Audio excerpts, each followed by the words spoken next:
I don't know about you, when I'm looking for a plumber, I like to read my reviews.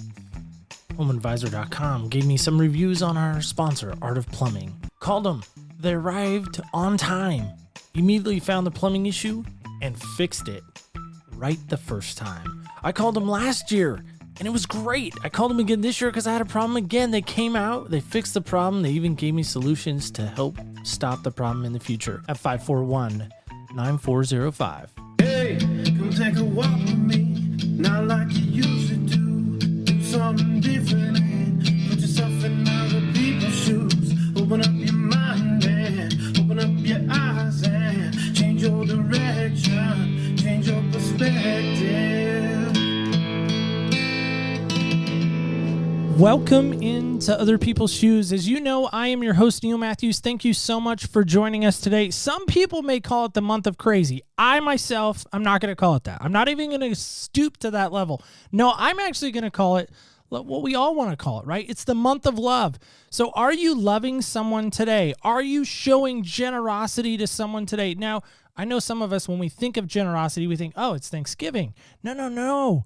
Let me retrain you on this.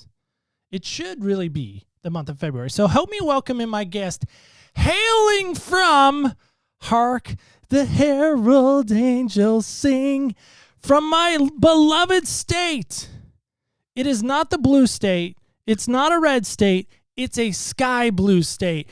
33 years of marriage. He is a huge Tar Heels fan. He's going to tell you all about it. I'm telling you right now. He was a missionary for 20 years in a wonderful country that I am becoming more and more in love with, and he's going to help my love affair with this country. I'm sure of it today. 20 years of serving as a missionary in India for Global Hope India. He's the executive director. In fact, this is staggering to me. He has raised over $6 million, and he's been to India 51 times. Hopefully he flew first class. Hopefully my brother's not riding in the coach or the economy. He's flying first class 51 times. Been to India. And he just came out with a new book recently that I'm super excited not only to talk about, but hopefully get in your hands. Hailing from Morrisville, North Carolina, my friend and hopefully your new friend, Kevin White. Kevin, how are you today? Hey, Neil. Thank you so much. It's good to be on the show. I'm doing great. Hope you are. Absolutely. Was that enough of a rock star welcome? Did we do okay on that? Wow. Yes, I definitely feel the love and the rock star treatment. Thank you for the red carpet. Okay, good. Well, I was just going to say, we got a Dyson out now. So we vacuumed out the carpet with the Dyson. Mm-hmm. We got rid of the Kirby, like we kicked Kirby to the curb. I don't know how I did that, but kick Kirby to the curb. But anyway, I want to ask you this question.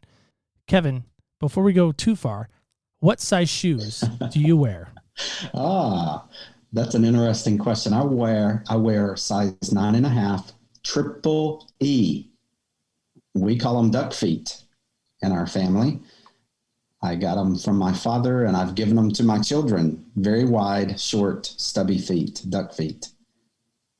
9.5 triple E. Gotcha. 9.5 triple E. I'm not even sure. I mean, there's so many things we could say to that, but I'm not, right? I'm not. Is there a certain brand or style that you like more than another? I wear Adidas. I'm a Adidas king. And I love Adidas shoes. I love shoes that don't require any type of tie-up. You just slip them on and take off. So that is the one pair of shoes that I really struggle with, and that's the slide-on shoes. I don't know why. Mm-hmm. I really don't. Like, people are like, you really have some shoe issues, Neil. Like, you only have certain brands that you'll wear, which is true. There's like 3 or 4 brands that I'll wear. I wear Adidas. I wear Asics. I wear Jordans. There's another brand. Every now and then I'll sneak on a pair of New Balance. Okay, stop it. You New Balance people, okay? But I did wear Adidas for a long time in high school. Like, that was my brand. In fact, I showed up for cross-country practice my junior year of high school. And my coach looked at me as I'm head to toe in Adidas, and he goes, is someone getting sponsored? And my response was, Coach, you know my times. Ain't nobody going to sponsor this. So that's kind of a fun story. Yeah. I'm blessed to have shoes from around the world. And a couple of years ago, I actually tried a shoelace-less shoe for the first time, and I've never gone back. I just love slipping them on. They're light. It's almost like a sock with a shoe bottom on it, and they're awesome. And now that's all I pretty much. Did we settle on where you're wear. taking us out to if we come out to visit you? I know you're near that Raleigh area. Where are we going to come hang out? What fun are we going to go do? So Morrisville is a suburb of Raleigh, and we're right in the middle of Research Triangle Park. So we have an incredible, like it's been on Money Magazine, Fortune Magazine, around all these notable achievements of one of the best places to live. We've got Raleigh, we've got Durham, and we've got Chapel Hill, all within 30 minutes of one another. And that creates a triangle. And so knowing that your blood runs Carolina blue, we would definitely start off there at the University of North Carolina in Chapel Hill and see Franklin Street and the Ding Dome and all of the great places there in Carolina. Have you been to the Ding Dome before and watched a basketball We probably game? shouldn't talk about that because I might break out in tears. Okay. So I've seen Carolina in Vegas. I have seen Carolina in Portland. And I wanted to go see Carolina last year when they were playing Gonzaga in Spokane. And that didn't happen. So I have never physically seen the Dean Dome where I could touch it, smell it, and roll around on the ground.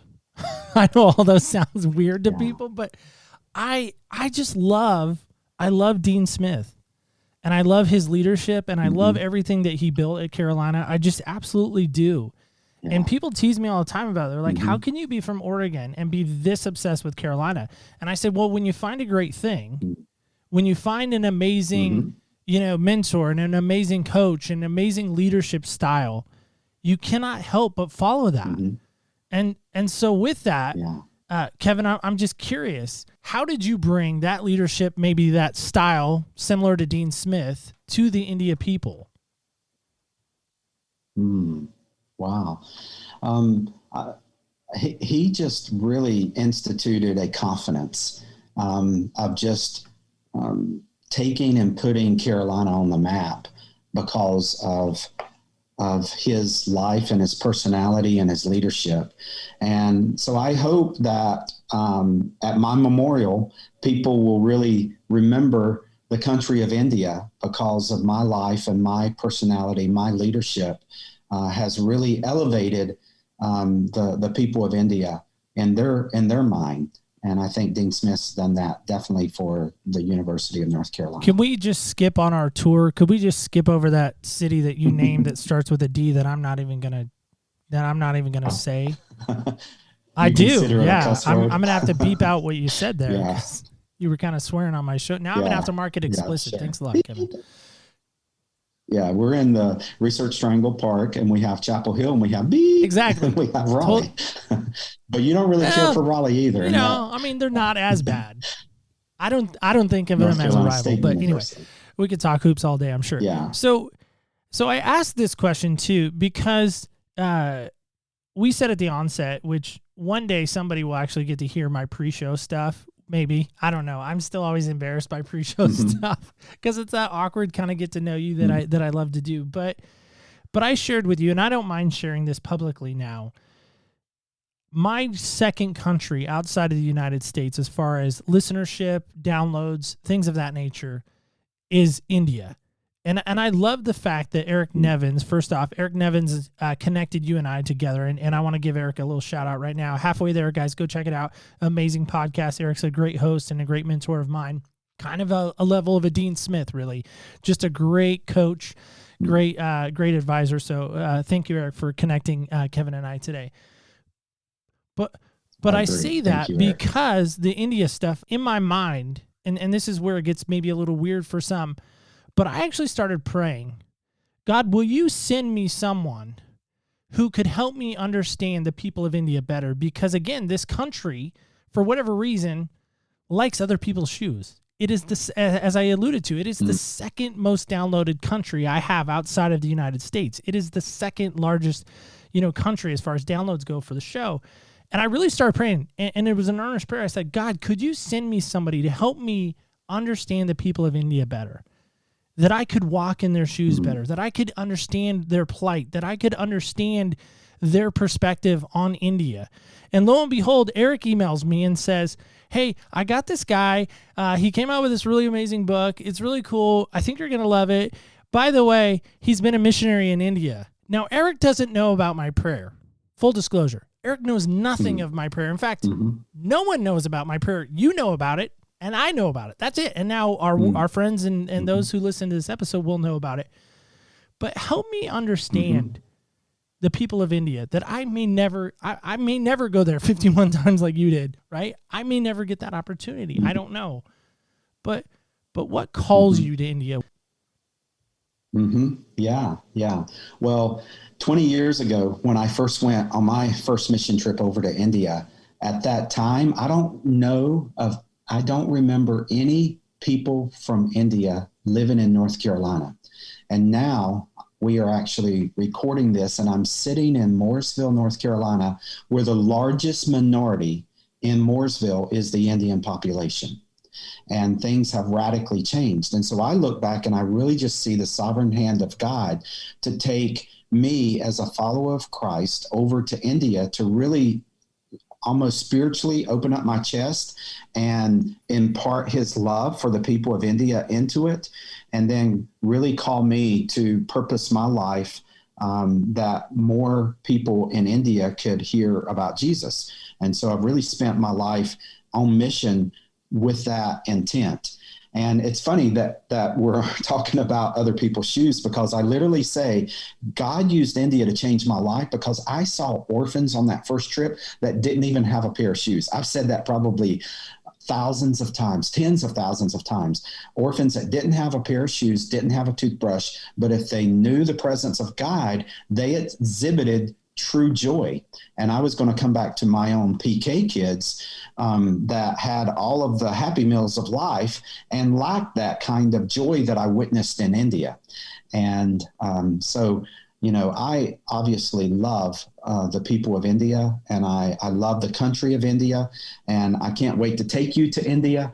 You can't be around me long. Like I'm annoying to people, because when we used to be able to get on a plane and go internationally before this pandemic, that would be almost like the virus of the last 20 years was, if you get around Kevin, you're going to end up on a plane going to India with him, because he's just going to annoy you to the point that you're willing to go to India. It's not that difficult. Most people really look forward to going over on a mission trip, and it has been life-changing. And by the grace of God, I've taken 1,000 people. And I believe after this pandemic and international travel opens back up, we're going to take many more thousands in the years to come. That's fantastic. I had the fortunate pleasure of sitting down with a gal by the name of Tracy.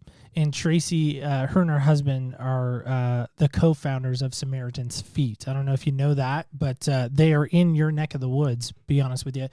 They're in the Charlotte area. They run an organization called Samaritan's Feet. And there's a crazy story behind how they got started and all that. But they purpose in life to give every child a pair of shoes.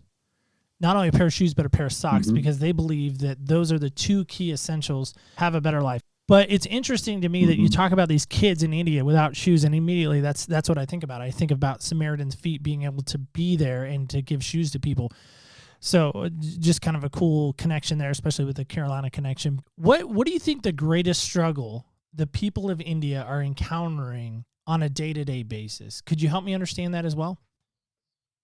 Yeah. So, okay. One of the obvious related to my mission, as far as everyone hearing about Jesus, is just the absence of the gospel there. Like in North Carolina, I live in the Bible Belt. Every other corners, there's a church here.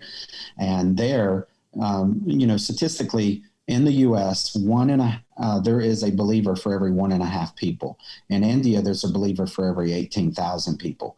And you can literally go miles and miles and miles past village after village after village, and there'll be no steeple, no church, no pastor, no missionary in those villages. There is something happening in the heavenlies related to just modern technology, and even in the midst of the pandemic, you're an example of it as well, how the global airwaves are really bringing the globe together. God's really using technology. There's more people able to watch the worship services of Christian churches in India online than ever before in the history of the world, and to get podcasts like yours and mine and others. And so the content of the gospel is going out there. India leads the world in a lot of things. It's interesting that your second download country is from India. India leads the world in piracy of stealing movies and things like that. But they lead the world in HIV. They lead the world in leprosy. We read about leprosy in the Bible, and we don't see a speck of leprosy in the USA at all. And yet there's still over 1,000 leper colonies in India. This is a disease that has been long eradicated by 80% of the globe, but yet it's still a very present reality in India. Well, that's because their sanitation quality is much lower than ours. And so they lead the world in human trafficking. They lead the world in orphans. Half of the world's orphans live in India. 43 million orphans worldwide. 26 million of those call India home. There are more children living on the streets of India than in any other streets on planet Earth around the globe. And so there's just more human need there. I mean, they're second to China in the world population, 1.3 billion people. Just to put that in perspective, that is 4 times the U.S. population, and they have 1/3 of the U.S. landmass. It's a little bit larger than the state of Texas. And so you can go anywhere by plane pretty much in 2 hours in India, crisscross in India. Once you get to India, you can go anywhere you want to within 2 hours for the most part. And yet they have 4 times the population in the U.S., which is just mind-boggling. You can't really comprehend that many people until you are on the roads of India and you see 6 lanes in what we would call 2 lanes. And it's all of these bikes and motorcycles and cows and wagons and buses and trucks and cars and nice Beamers now, all sharing the same road. And until even in the last 4 to 5 years, they had no traffic pattern for the most part, and there would be all of these endless traffic jams. And then finally, the government stepped in and really studied the engineering of how to get people moving in India, and India has been moving better than ever before in its history as far as the roads go and traffic goes. Yeah, I appreciate that. In fact, I was actually Googling that as you were talking about, because I thought, man, what is the population of India? And you hit it right on the head. So this is, of course, Google, according to 2018. So obviously we're a little behind on our stats, perhaps, or Google is. So they have it at 1.353 billion people. Mm-hmm. Mm-hmm. Phenomenal. And I did hear it was about the size Yes. of Texas. So I appreciate you clarifying that for me as well. So help me understand this. Because for me, there are events in my life that dramatically changed me, right? The birth of my daughter, my wedding day, when I became a pastor, when I started my podcast. Those are some kind of dramatic dates. Okay, maybe not starting my podcast was so dramatic. I'm sorry. But seeing Carolina win the national championship, dramatic. Like I wept over that day when they beat Gonzaga. Horrific day of losing to Villanova. Was there a moment, or was there a time period, or was there a pinprick in your mind that really changed your life forever for India? Was it the first visit? Was it the 51st visit? I mean, where in that time frame did your life forever get changed by India? I talk about it in my book, but I shared there's been like two halves of my life. One, I was raised in a Christian family in rural North Carolina and was called into the ministry whenever I was 17 years old. And I answered God's call into the ministry and went to Bible college and took my degree and began to minister. And I really had a misunderstanding in my own theology about the priorities of a personal relationship with God. And because of traumas in my childhood, I really entered into the ministry with a philosophy that God wanted me to do great things for him. And I ended up working as a workaholic for God for so many years. And I even started a church and bled, sweat, and teared over this church for 3 years, only for them to fire me 3 years into it. And there was no immorality, no embezzling of funds or anything like that. It was just because I was a maniac out of control. And I was trying to do good things for God, but I wasn't resting. And I really I drove the leaders of this church crazy to the point that they released me as their pastor. And it was 2 months later that I'm on a plane to go to India. No small coincidence. And God really used that trip to really teach me the priority of his presence. So before I had been fired, I remember journaling over and over for the power of God in my life, for the peace of God in my life. And yet it never clicked on to me that those come through the presence of God. And so on my plane ride back from India, I'd seen enough of the presence of God in India. I drew 2 crosses in my journal. And on one cross, I just wrote things that God brought to mind, good things that I had been pursuing my whole life, success, to do a great thing for God, influence, all of those things. And on the other cross, I drew another cross, and the Holy Spirit just led me to write the presence of God. And it really became central that I would spend the rest of my life pursuing his presence above and beyond everything else. And that's when the fruit, we read the verse, abide in me and you will bear much fruit. That's when the fruit began to happen. I have been striving to the point of nearly killing myself, my family, my marriage, to bear fruit that would come so naturally as I would just pursue the presence of God. And so it really, I found a level of freedom in Christ through that I didn't have to preach again. I didn't have to tithe. I didn't have to go on a mission trip, and God still loved me the same. And all of a sudden, ministry went from a have to a get to. You mean I get to preach? I get to tithe? I get to go on a mission trip? And this ministry that I never wrote a business plan for, called Global Hope India, just began to happen as a byproduct of my of my pursuing the presence of God. And all of these miracles began to happen. My parents never held a passport, and now I've traveled over 1 million miles to 27 different countries, been to India 51 times, taken 1,000 people with me, raised $6 million for God's work. And that's really what brought about this book, Audacious Generosity, of really witnessing that the strategy of God is has always been audacious generosity. His mission is Jesus, and his plan to accomplish that is audacious generosity from John 3:16. For God so loved that he gave. And you open the show with that, and as you were opening the show, I was just thinking John 3:16. But yet I've been to Bible college. I've been in church my whole life, 4 decades now following Christ, and I don't remember a whole lot of teaching about this strategy of audacious generosity. For God so loved that he gave.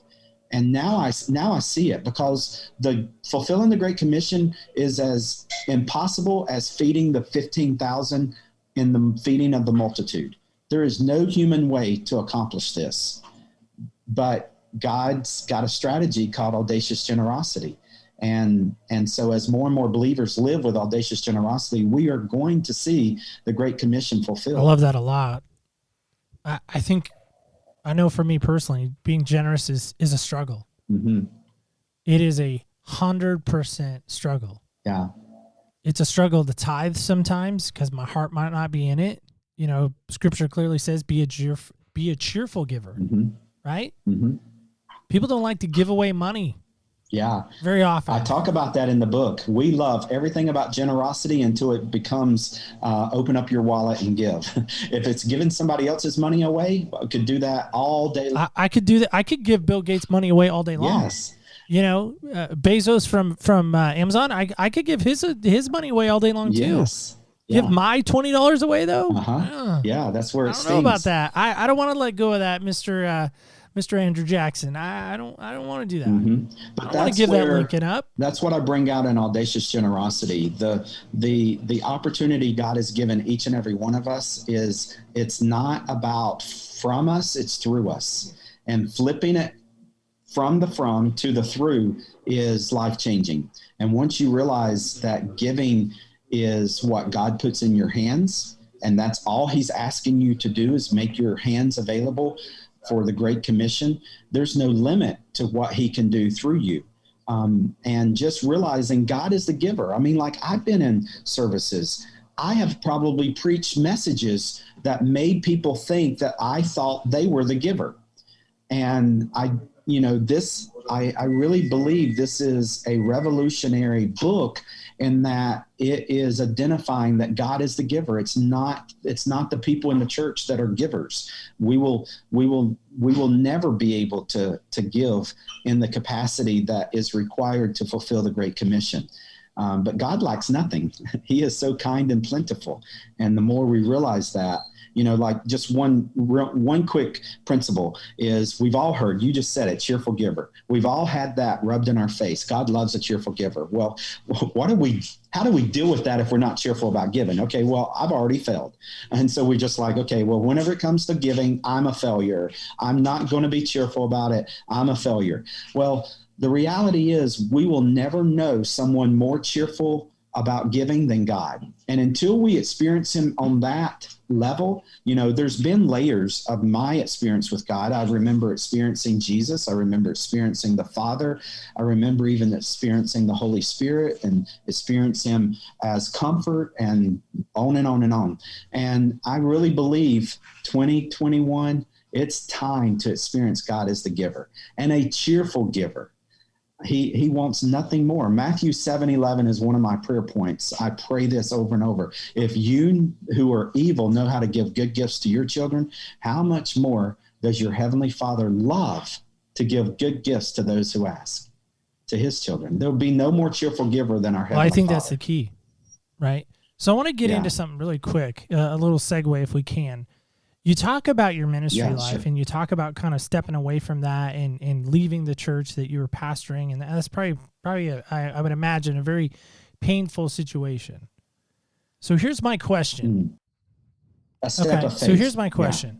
Yeah. Okay. And this is going to sound a little weird, but do you think at all your position in that church ever became an idol for you? I definitely look back and see that as a church planner, creating a church would be something that I would idolize, in that I would devote my focus to it, my attention to it, even my love for it. And I think it's a temptation of all of us to worship what has been created instead of the creator.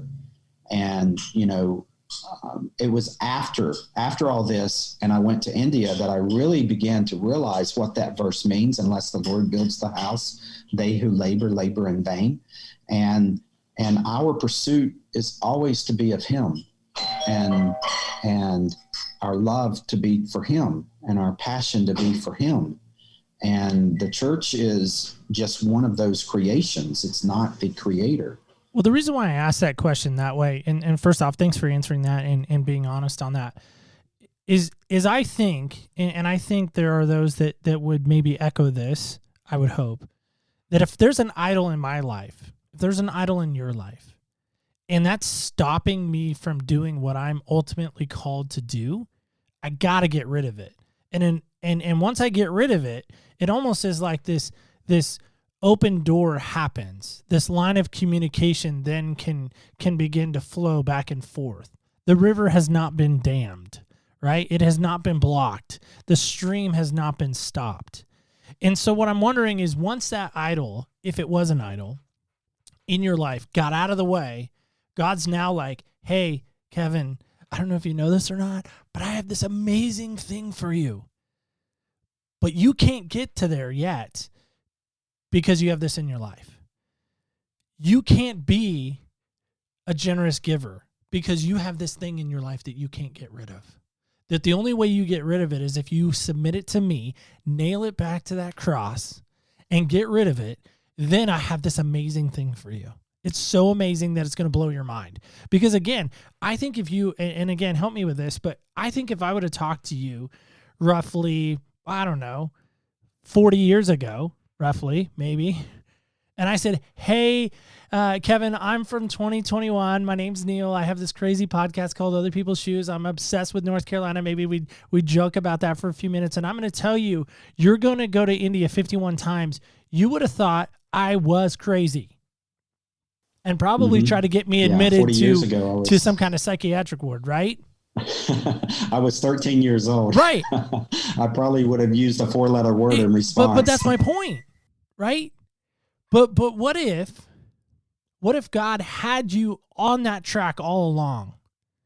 But for whatever reason, you had this thing, whether it be an idol, whether it be whatever it may be, there was this hindrance in your way. I mean, am I wrong on that? No, not at all. I think as I'm listening to you, and you're prodding here, it wasn't so much the church as it was the box of being a minister of the gospel. And for me, it would be that word pastor. I was trying to be what I was seeing in front of me, and what God wanted to do through me couldn't really be confined to a box. And I wanted to be in that traditional box so bad. Even as a church planter, I was under so much pressure to be like the Rick Warren story that I had heard, and the Bill Hybels story that I had heard, and the Jim Cymbala story that I had heard. And I thought that's what doing something great for God was. And it wasn't until I accepted that if I'm never known, if I never am remembered for doing anything great for God, it doesn't matter as long as my Heavenly Father declares me great because of His grace. And I really, by leaving that staff pastor position, is a great church and a great opportunity. And they really were used to be a launching pad for Global Hope India. But as I stepped out in faith, I really stepped out into a more of a church without walls. And what I'm getting at is more of a pastorate without walls. It couldn't be easily defined. And it became okay with me because my purpose for life all of a sudden was just to pursue His presence. And that made things uber simple. And it took away a lot of the false pressures I've been putting on myself. My Heavenly Father was never saying, you need to be like Rick Warren, or you need to be like Bill Hybels or Jim Cymbala or anyone else. He had never pressured me. I was putting all that because that's what really I was allowing the church to put on me. That was what greatness looked like. I love that you came to that into yourself, in a sense, that it does not hang on what you are or what your name looks like. Is when I was pastoring, that's all I cared about. I cared about it that it said Pastor Neil. I cared about the title more than I cared about being the shepherd. And so God's like, really? Care more about the title than my sheep? Well, I got news for you. I'm going to take that away from you, and it's going to hurt. So I'm going to hold up something. Now, those that are on the audio, they can't see this. I'm going to see if I can get that in the right thing. But I'm holding up this object on my desk that I look at each and every day, and it is this kind of trophy-looking thing, if you will, and it has this gold box on it. And inside the box, there's actually no walls. I can stick my hand in all four corners, top, bottom, left, right, side to side, everything. And it says, thinking out of the box. And as you're talking and you're describing, I just want to just show you this because I think that's what it's going to take in 2021. It's going to take us, not only you, me, we're the us in this conversation right now, but it's going to take us thinking outside the box to not only minister, to reach, to teach, to disciple, to do all those crazy cool things that we love to do, right? It's going to take that out of the box thinking. And I love that you're kind of already on that mindset. But my question to you is, even though we can have out of the box thinking, even though it's going to take that, there's got to be something in India that I think broke your heart to the point that keeps you coming back. What was that heartbreaking moment?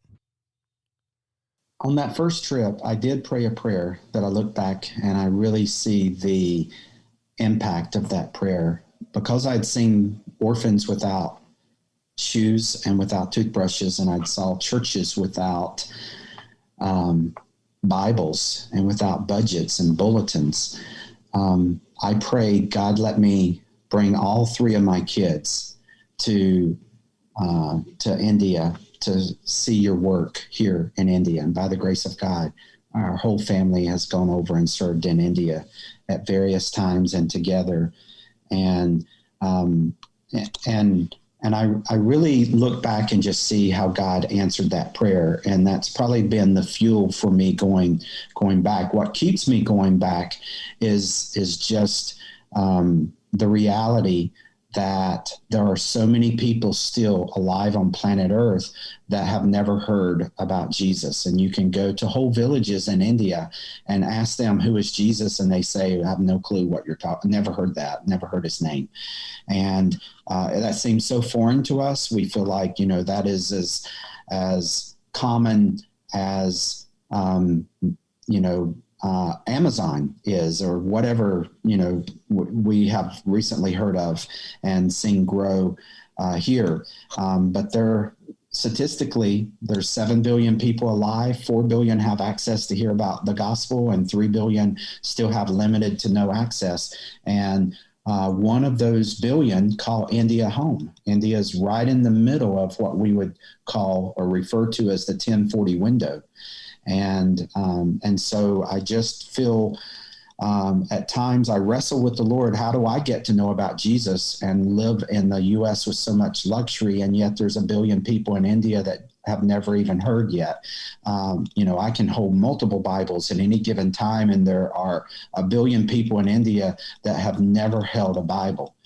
And I just, in writing the book Audacious Generosity, I've seen for God so loved that he gave. And that has just really been a drumbeat in my life for the last 20 years. I've seen the power of generosity. I've seen how a free medical clinic can allow the gospel to go into a village that would never allow a church to come in, or even a volleyball camp to go into villages that would never allow a church. And it's been the generosity of the church that has really taken the gospel forward. And I see that as God's strategy from the very beginning. I've done a study of the Old Testament, and you can really see that God was the giver and that he was giving, and it spread his presence. And in the life of Jesus, the 37 recorded miracles of Jesus, every one of them have God giving something. He turned water into wine. He gave he gave wine at a wedding.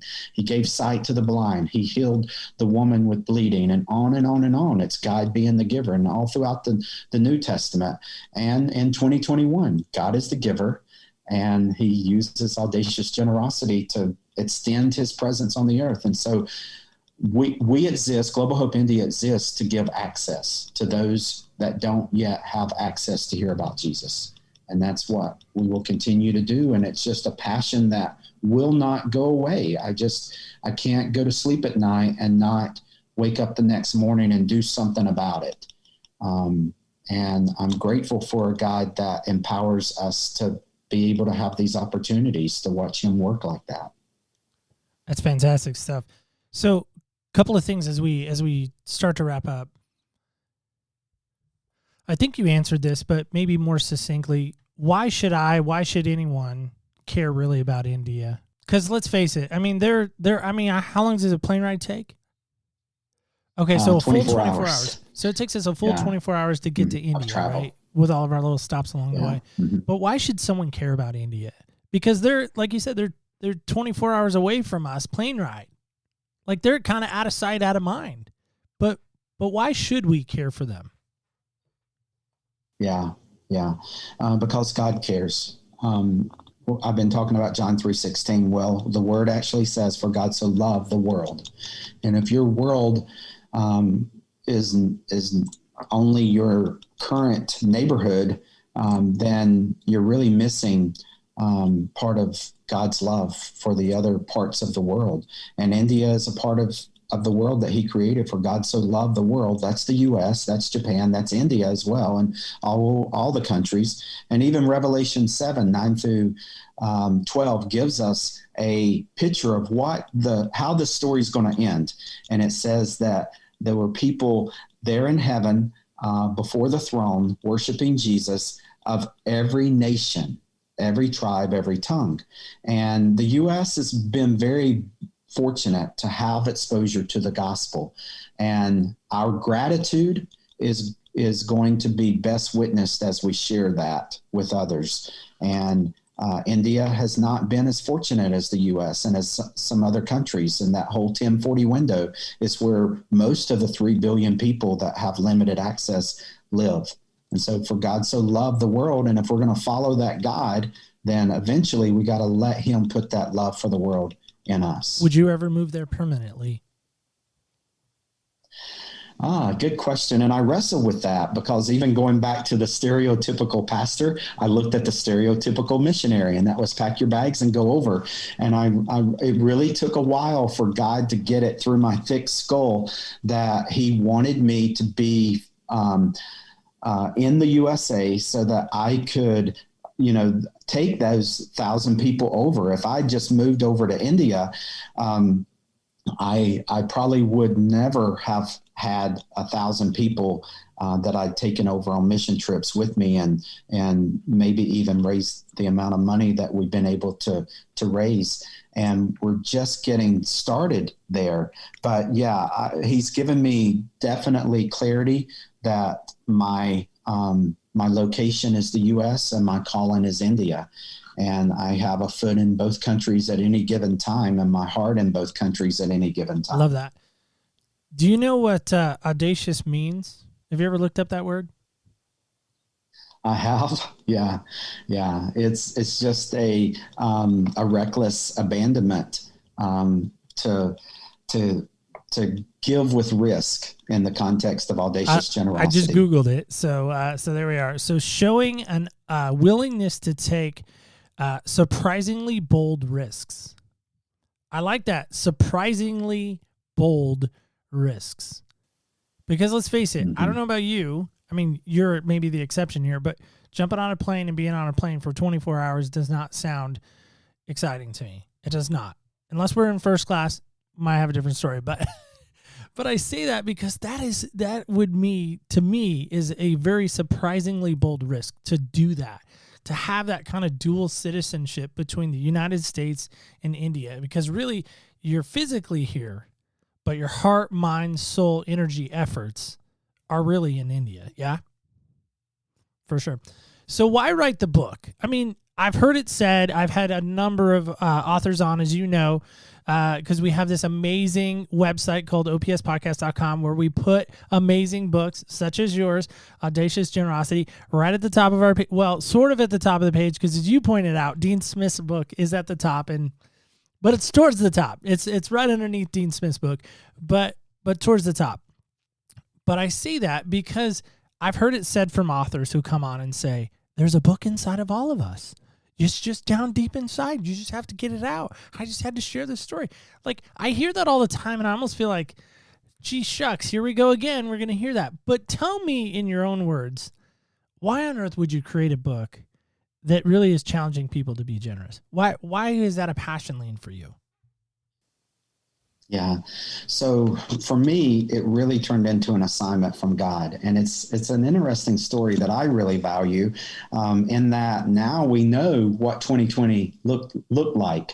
But at that time, in December of 2019, I began really feeling prodded that I was to spend the first quarter of 2020 writing a book. And I thought it was going to be on courage. And then I realized courage is what afforded me audacious generosity. So when you read the book, you're definitely going to see God's gift of courage and how to take that gift of courage and how, as you take that courage, your experience is freedom, and the byproduct of courage and freedom is audacious generosity.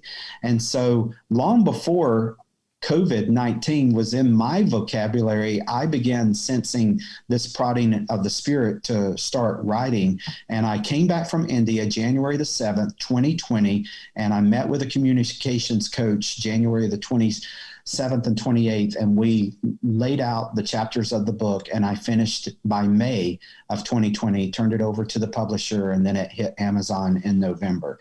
And I look back and just see the geniusness of God in it. It's a great book. It's definitely been a gift to me, and I really believe it will be a gift to people around the world for years to come that really desire to experience, receive, and give more than they ever thought possible. And it's not just a theory book on dreaming big. It really is practical and how to experience, receive, and give more than you ever thought possible. I don't know if that answered your question, though. No, I think it did. If it did. No, 100%. And so I would just challenge people on this. If you're not a Bible person, okay, cool. I get that. Like, not everyone that listens is probably a Bible person.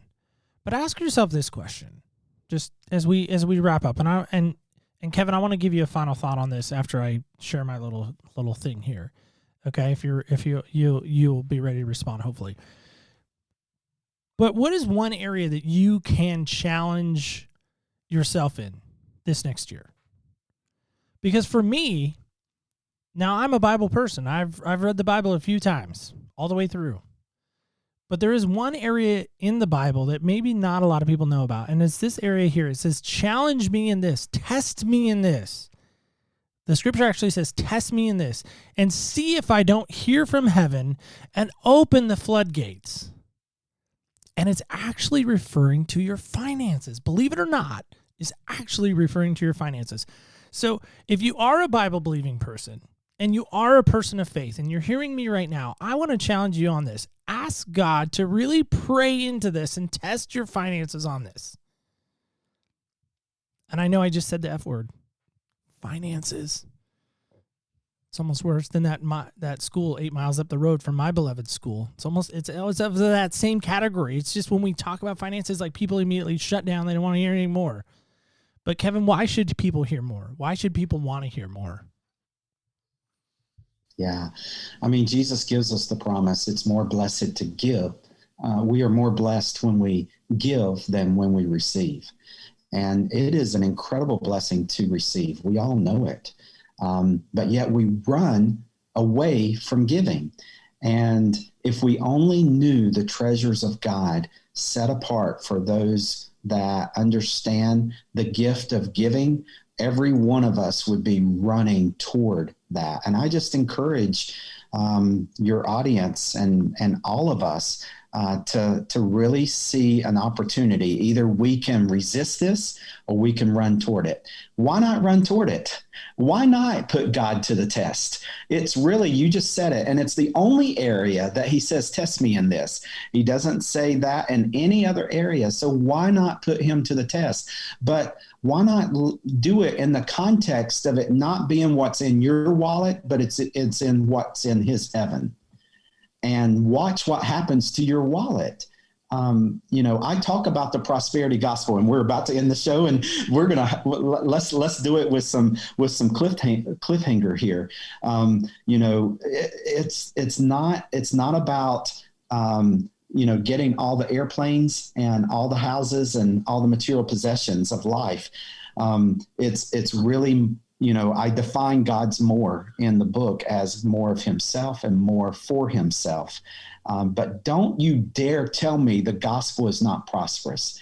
If it's not prosperous to be transformed from darkness into light, I don't know what prosperity is then. And I can't be around Jesus and he not prosper me. But it all boils down to our motives. If my motive is greedy, and in order to get, that's all I'm going to receive. But if my motive is to give, there's no limit to what God can do through me and for me. And it's not an either or. I say it in the book. God's more is not a subtraction from you. It's a multiplication through you. And why not run toward it? Don't resist it anymore. Just draw a line in the sand and say, I'm not going to resist giving anymore. I want to learn all I can and watch what happens. Well, I know Capital One had that great, marketing strategy. What's in your wallet, right? What's in God's wallet? That should be your tagline. I just came up with that.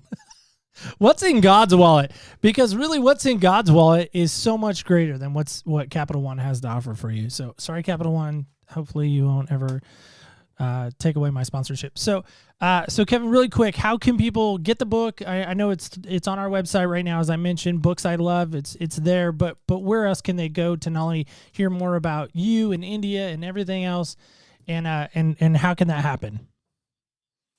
Yeah, the easiest is kevinwhite.us. Just go to Kevin, Kevin, White, WHITE.us.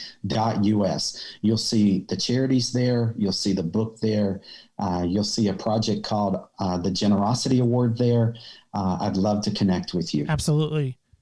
Obviously, the book is everywhere on Amazon, and everywhere an ebook is available, the audiobook, everywhere audiobooks are available around the world. And I would recommend it, obviously. That's fantastic. Absolutely. So guys, we of course will link all of that in our show notes, guys and gals. So Kevin, I don't know if Eric told you this or not, but we always play a game typically at the end of our show too. So you're up for a game, I hope? All right. So this is a game we like to call Senseless. And so I'm just curious, how many senses do we have? Do you know that? Yes. Senses. How many senses do we have? Six. I think there's five, but I've heard women have six sense. So I might have tricked you on that one. So look at this. Does that warm your heart at all? I'm, of course, you guys can't see because we're on a Zoom, but I am holding my beloved North Carolina cup. And so inside this is a die. And so I'm going to roll this because you're in, I'm just going to start saying Chapel Hill. I might as well. You're kind of close. So I'm going to roll this, see what you get. Ooh, I love it when this happens. Number 6. So there it is. So you did kind of maybe predict it. Sort of. You said 6 senses, but anyway. So here you go. You get to have a meal. So that's dinner, that's lunch, that's breakfast, maybe it's brunch, I don't know, but you get to have a meal with somebody. Money's no object, so you can go anywhere you want to eat. So maybe kind of think where you want to go to eat first and then answer this question. One person that you get to have a meal with, dead or alive, who would it be and why?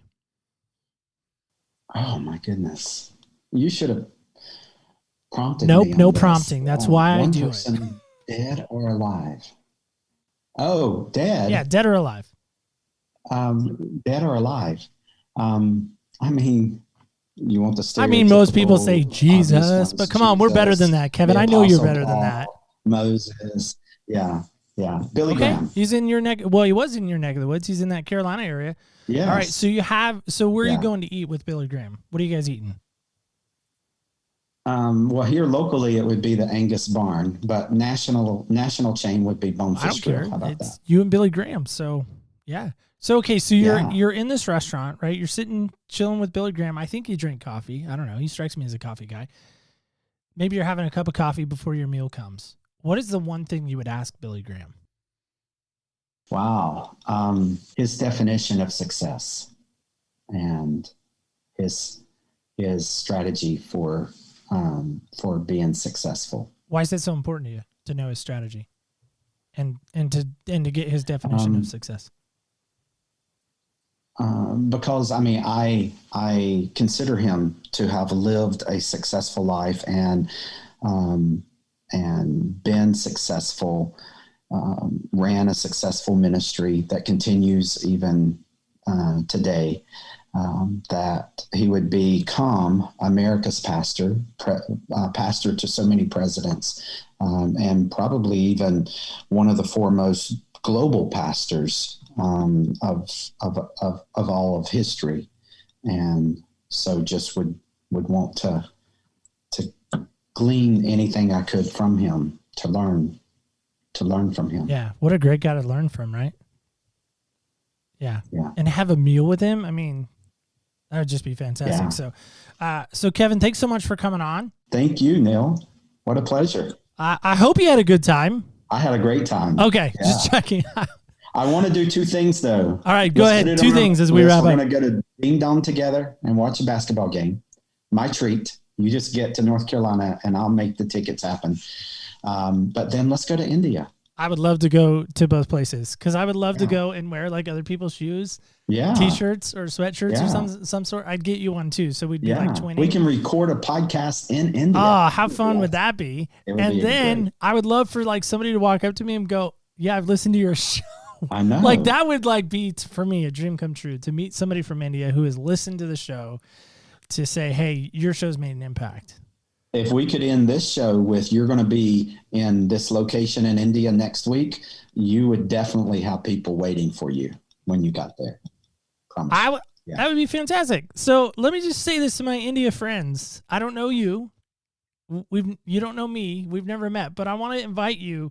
If you're from India right now, will you do me a favor? Will you just reach out, whether that be on our connections page, just shoot me a little email. Hey, I listened to your show with Kevin. It was fantastic. Thanks for thinking of us, people of India. Or will you send me a voicemail straight from our website as well? You can do that at opspodcast.com. And guys, I just want to remind you of this as we end today's show. Who are you affecting? Who are you really going to affect? Now, I said we could easily say February is the moment of craziness. It's the moment of crazy, right? We could call it that as I let off the show. But really, it is the season of love. Like, people are going to get flowers. People are going to, do the cards and the candy and all that. There's some generosity that goes with that. But more than that, who are you going to spend time impacting today? And will it have a lasting impact? Or will it just be one of those moments where you send them a text and be like, hey, I value you. Thanks. And that's it. No, I want to challenge you today to make an impact where you are. Make that ripple effect, as I say so often.